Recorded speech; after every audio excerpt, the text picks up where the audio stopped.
Rasa syukur itu hendaknya bukan sekedar polesan atau pengawal suatu mukadimah, namun hendaknya dapat kita realisasikan dengan lisan yang diiringi dengan perbuatan.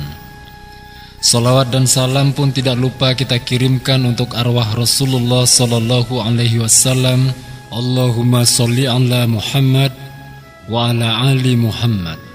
Sebagai kekasih Allah, insan pilihan yang telah berjuang dengan akhlak yang mulia untuk menegakkan Islam di muka bumi ini. Dan salawat kepada Nabi ini hendaknya juga bukan sekadar pelengkap mukadimah pembuka suatu majelis. Saudara pendengar yang dirahmati Allah, jika kita berbicara tentang syukur, di mulut memang gampang terucap, namun dari segi perbuatan tentu dipertanyakan. Seorang pedagang yang bersyukur tentu akan berdagang dengan jujur dan menjaga dagangannya agar tetap dalam kehalalan. Seorang yang punya gadget atau smartphone yang bersyukur juga akan mempergunakan peralatan tersebut dengan cara yang benar. Tidak untuk nonton video porno, tidak untuk melihat foto mesum, dan tidak untuk godain istri orang. Karena mereka yang dicontohkan tersebut tahu bahwa yang mereka miliki adalah dari Allah. Allah itu maha baik. Allah itu hanya menerima yang baik-baik, maka apa yang Dia berikan juga harus digunakan di jalan yang baik. Demikian juga dengan anugerah badan, tentu juga harus dipergunakan di jalan yang baik. Andai ada seorang wanita berparas cantik, elok rupawan menggoda mata, tubuhnya molek mempesona, rambut subur, kembang terurai, namun selagi kita tidak segera memalingkan pandangan dari pemandangan menggiurkan itu, tentu kita belum bisa menjaga anugerah mata. Karena Allah Subhanahu wa taala telah menjelaskan di dalam surat An-Nur ayat 30 dan ayat 31 yang artinya, katakanlah kepada laki-laki yang beriman agar mereka menjaga pandangannya dan memelihara kemaluannya. Yang demikian itu lebih suci bagi mereka. Sungguh Allah Maha mengetahui apa yang mereka perbuat. Dan surat An-Nur ayat 31 yang artinya, dan katakanlah kepada para perempuan yang beriman agar mereka menjaga pandangannya dan memelihara kemaluannya. Dan masih banyak dalil-dalil lain yang menjelaskan kewajiban bagi manusia untuk menjaga pandangannya. Andai kata seorang wanita masih senang membiarkan kecantikan dan kemolekannya dinikmati laki-laki yang bukan mahramnya dengan pandangan penuh syahwat, lalu di manakah letak syukurnya atas anugerah yang tidak ternilai berupa keindahan tubuh tersebut?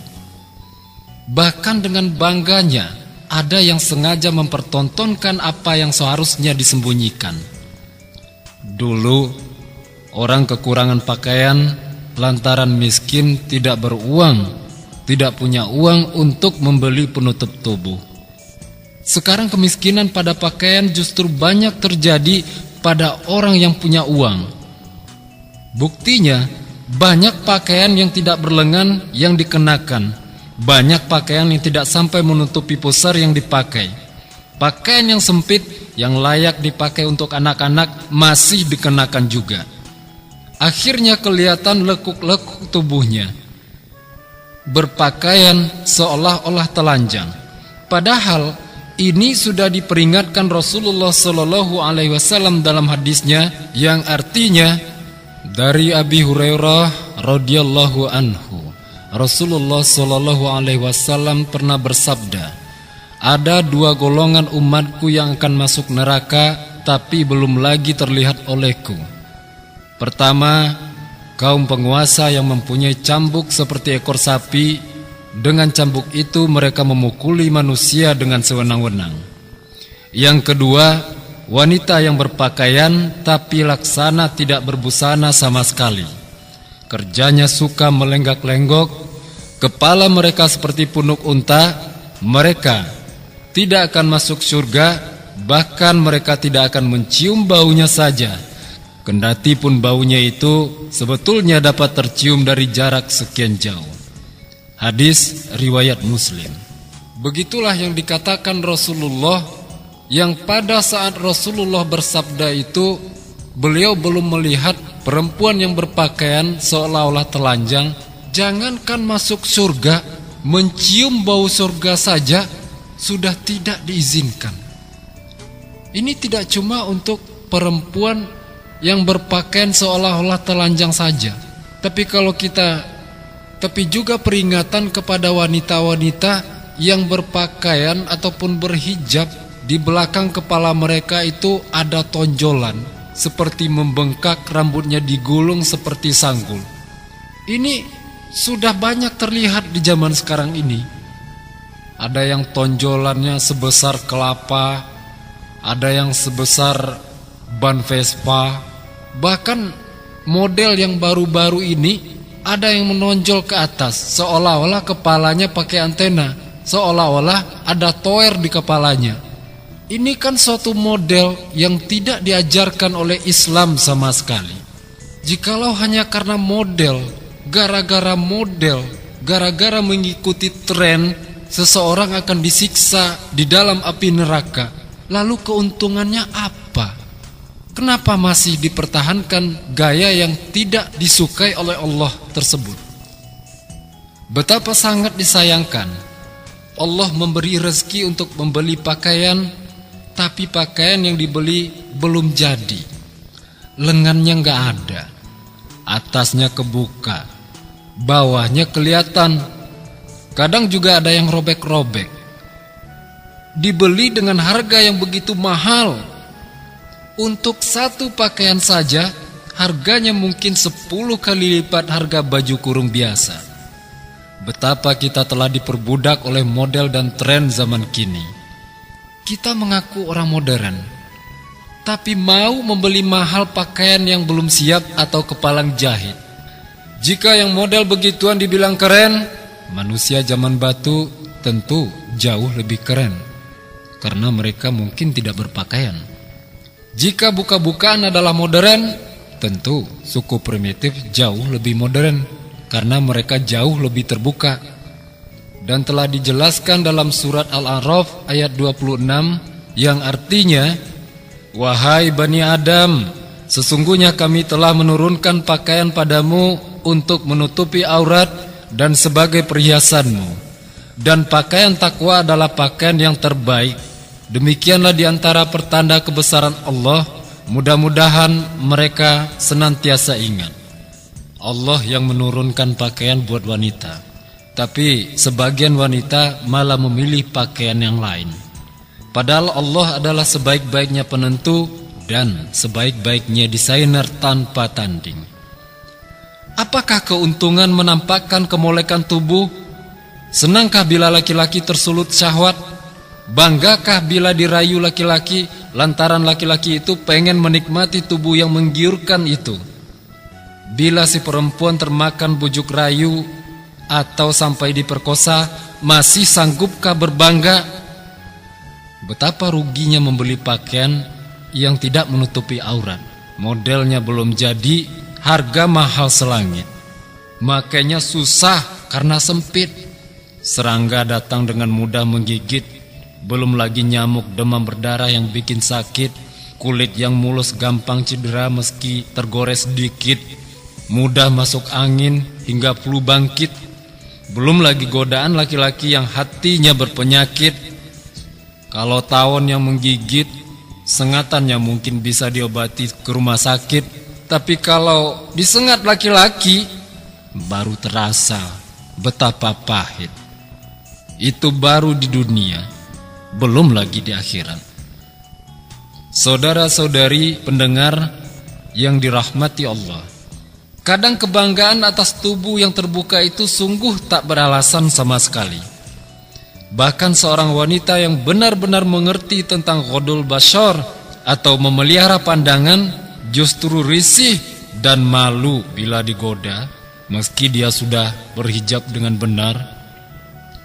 Saya umpamakan saja dengan sebuah cerita.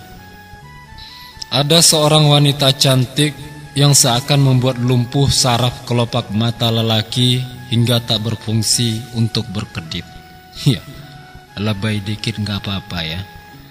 Semua laki-laki seperti lupa nama wanita itu karena dia selalu memanggil dengan sebutan cantik, maju mundur cantik, duduk berdiri cantik, jatuh bangun cantik, tatungku ita cilantang tetap cantik. Yang dewasa jatuh cinta, yang tua ingin kembali muda, dan yang kecil ingin cepat dewasa jika melihat dia. Pujian dan godaan selalu membanjirinya. Suatu hari wanita itu bertemu dengan saudagar kaya. Saudagar itu berkata, "Aduhai, mau kemana dirimu, cantik?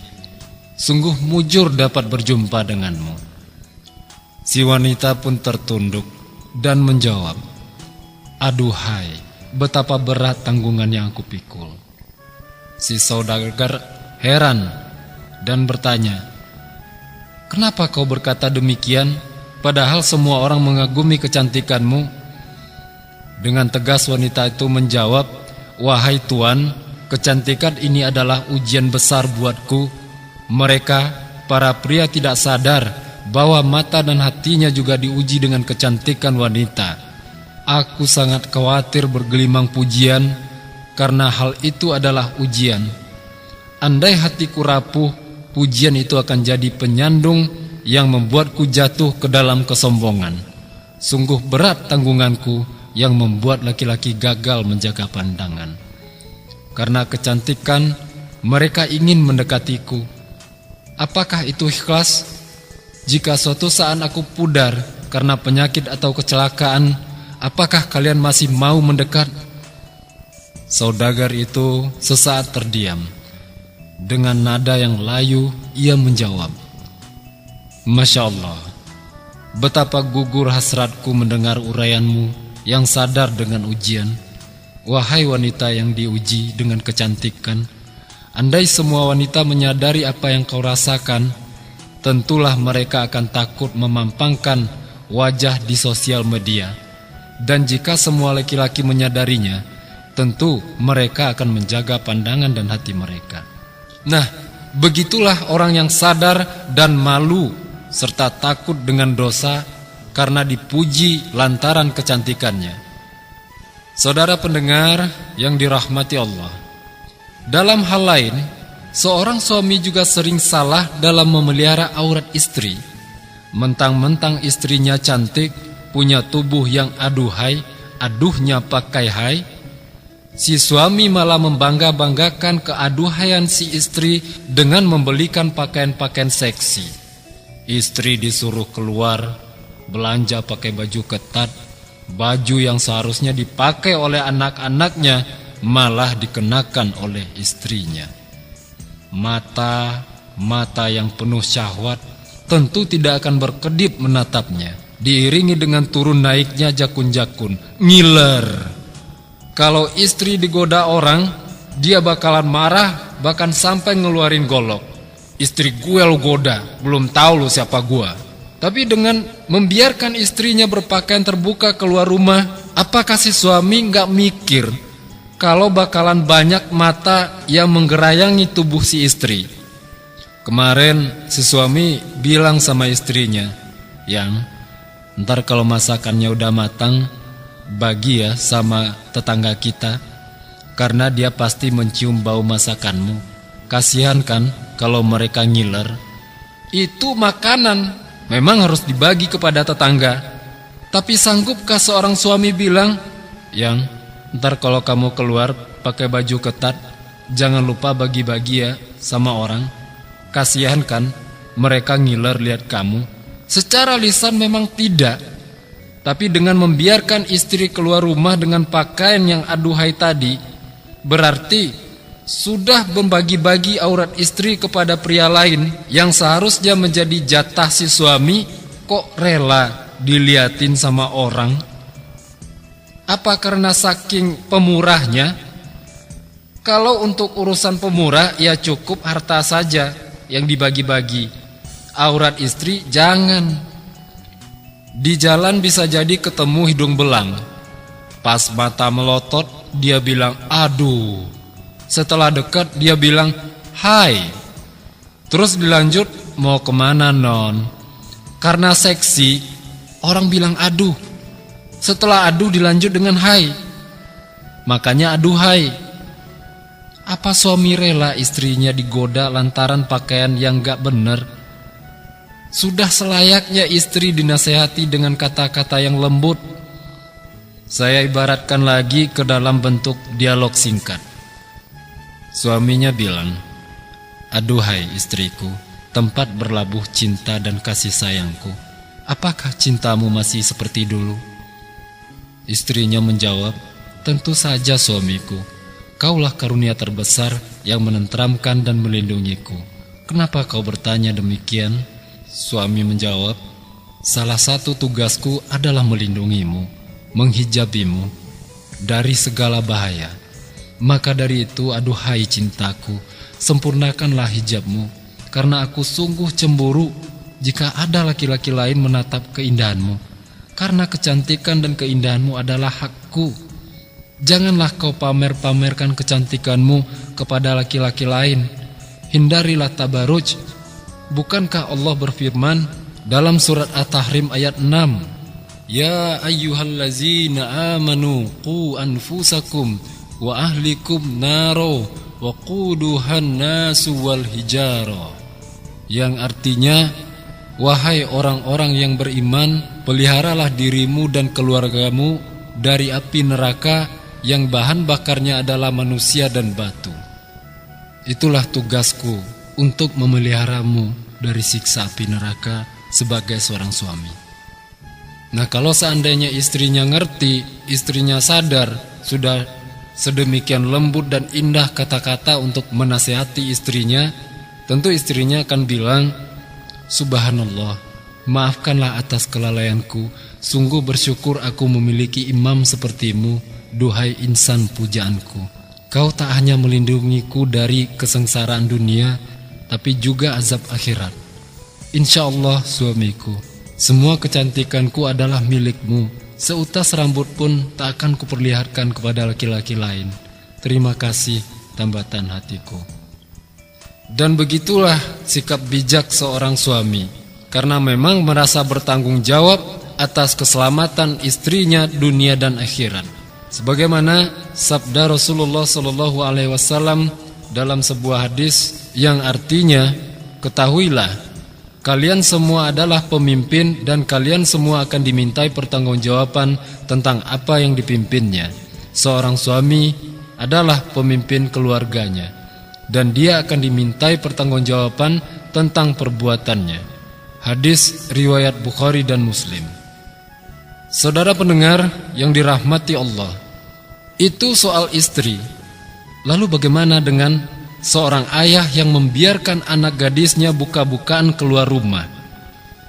Waktu bayi, anak dibedung dengan kain, nggak dibiarin terbuka karena takut digigit nyamuk. Tapi setelah dewasa, kenapa dia dibiarkan mengenakan pakaian yang justru dapat mengundang nyamuk-nyamuk yang lebih berbahaya? Seperti yang disampaikan tadi, digigit nyamuk mungkin bisa malaria, bahkan bisa meriang. Tapi digigit nyamuk yang lebih berbahaya juga bisa meriang, akhirnya bengkak 9 bulan alias hamil. Artinya, laki-laki yang berpenyakit hatinya akan berusaha menikmati tubuh perempuan yang auratnya terbuka, bahkan sampai diperkosa. Jika tidak diperkosa secara paksa, mungkin akan diajak pacaran, dibujuk dan dirayu, kemudian hilanglah kegadisannya. Rasanya tidak begitu rumit untuk menerima pakaian yang syar'i yang benar-benar akan menyelamatkan aurat perempuan. Jangan pernah katakan hati belum baik, kenapa harus berhijab? Nah ini adalah satu pernyataan yang keliru. Adakah satu ayat atau satu hadis saja yang mengatakan bahwa wanita yang belum baik hatinya dilarang pakai hijab? Jika tidak ada, itu namanya mengada-ada. Karena perkara agama harus mengikuti Al-Quran, harus mengikuti sunnah sebagai tuntunan kita, bukan dengan memberi pernyataan-pernyataan yang semata-mata timbul dari akal saja. Hijab adalah pakaian muslimah, bukan hanya diperuntukkan untuk wanita yang baik-baik saja. Karena antara aurat dan hati itu adalah dua hal yang berbeda. Kita jangan mengira karena hati belum baik lalu bebas dari kewajiban berhijab. Kita jangan mengira mentang-mentang hati belum baik lalu berdosa pakai hijab. Sudahlah hati belum baik lalu hijab juga ditinggalkan, maka dua kerugian yang sudah didapat. Kerugian buka aurat dan kerugian hati yang tidak baik. Ini juga ada yang ngomong, pakai hijab tapi perangainya buruk, itu menjatuhkan nama Islam saja. Lalu dengan berpakaian buruk tanpa hijab tapi ngaku orang Islam, apakah itu tidak lebih menjatuhkan nama Islam? Setidaknya dengan berhijab akan lebih terasa bahwa diri adalah muslimah. Kemudian ada motivasi untuk memperbaiki diri. Ada juga yang ngomong, perbaiki hati dulu baru berhijab. Mana dalilnya? Alangkah baiknya aurat dipelihara, hati juga dijaga. Keduanya harus sejalan. Anak ayam saja nggak nunggu bulu dulu baru dewasa, tapi kedewasaan ikut tumbuh bersama bulunya. Semakin dewasa dia, semakin tebal bulunya. Hendaknya wanita juga demikian. Semakin dewasa dia, semakin tertutup tubuhnya. Ini kan kebalik. Waktu kecil dibedong, saat anak-anak pakai jilbab. Setelah dewasa pakaiannya tinggal dikit, lama-lama hilang. Saudara pendengar yang dirahmati Allah, penampakan-penampakan aurat sekarang sudah menjalar dan merambat ke dunia maya. FB, Instagram dan lain-lain banyak dijadikan ajang untuk pamer aurat. Seorang cewek cakep sekali upload foto langsung dapat ratusan bahkan ribuan like, komentar-komentar dan decak kagum menghujani. Dari pujian sampai ajakan mesum terpampang jelas di komentarnya. Itu kira-kira apa sih untungnya? Banggakah ketika berhasil membangkitkan syahwat orang? Yang laki-laki juga begitu. Kenapa juga harus buang-buang waktu mengekspresikan syahwat di foto perempuan? Orang yang dipuji terus-terusan bisa-bisa jadi besar kepala, akhirnya timbul ujub dalam hatinya. Yang lebih aneh lagi, tren selfie berfoto yang istilahnya face duck atau mulut mirip bebek begitu populer di zaman sekarang. Cantikkah wanita yang sudah punya bibir bagus lalu dimonyong-monyongin kayak gitu? Yang lebih parahnya lagi, ada yang gayanya dengan mengulur-ngulurkan lidah. Apakah gaya yang demikian itu dikira indah? Berpose memonyongkan bibir, kesannya ingin memberi ciuman. Berpose dengan mengulurkan lidah, kira-kira itu seperti apa ya saudara-saudara? Jika monyongin bibir itu keren, tentu Donald Bebek jauh lebih keren, karena bibirnya udah monyong. Jika menjulur-julurkan lidah adalah keren, tentu entah siapa yang lebih keren. Maka hindarilah gaya-gaya yang mengundang keinginan-keinginan negatif dari laki-laki yang melihatnya.